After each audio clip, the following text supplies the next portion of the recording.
guys, so back up the moorings today, and we are going up behind me here. We're going up to Sleeve Binion, and there's been quite a lot of snowfall the last few days, I guess, and it's always been a goal of mine to get the moorings in the snow.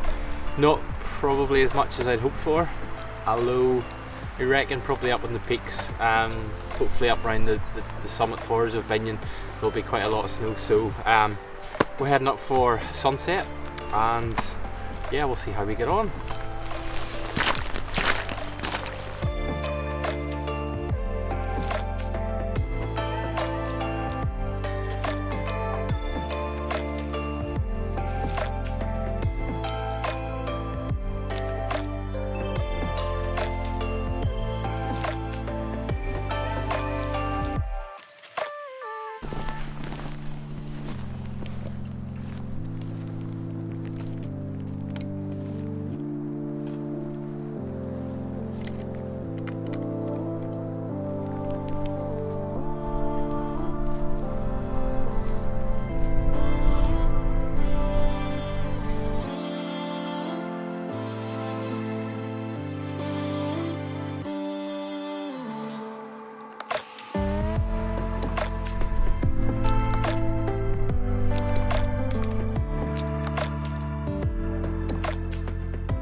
Finally made it to the Binion, and I'm going to actually get down here a little bit lower because it's quite windy up here. Unfortunately, we had pretty much clear skies the whole way up, and then the snow has blown in, so it's probably just about 10 minutes before sunset. Realistically, probably isn't going to happen, so I'm just kind of shooting in between the showers here. It's actually quite nice because there's a lot of the peaks are appearing, and then some of them are going back in, into the clouds again. But I've got a really nice foreground down here, which there's like really crazy frost and snow on, and there's just some lovely sweeping shapes. So that's what I'm using for the foreground, just leading towards some of the other towers on Binion. So yeah, for now, I guess it's just a matter of waiting to see if we maybe get a little bit of a break, or potentially maybe if the sky colours a little bit once the sun has gone down. That's probably being really hopeful, but we've come this far, so we can't leave now.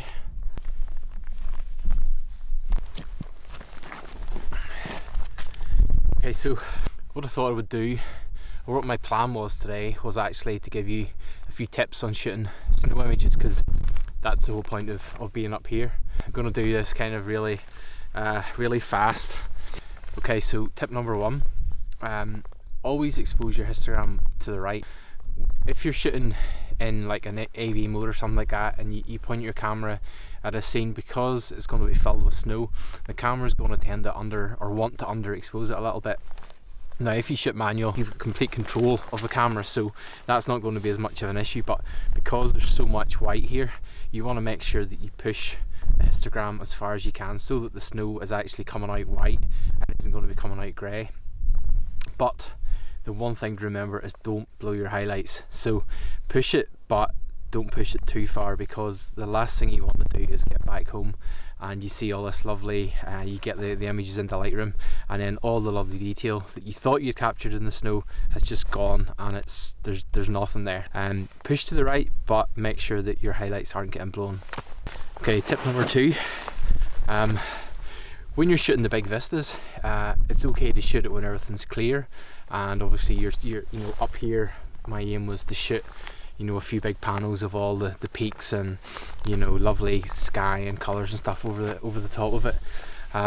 That's good, and I definitely would be doing that.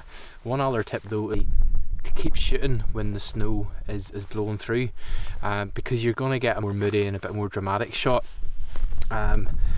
One really good thing to shoot would be to shoot maybe like lone trees.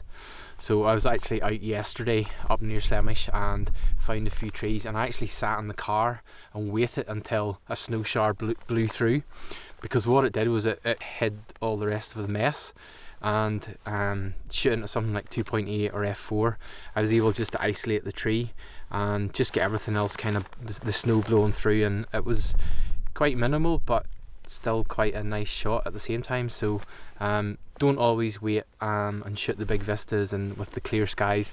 I actually keep shooting even though the snow is blowing through.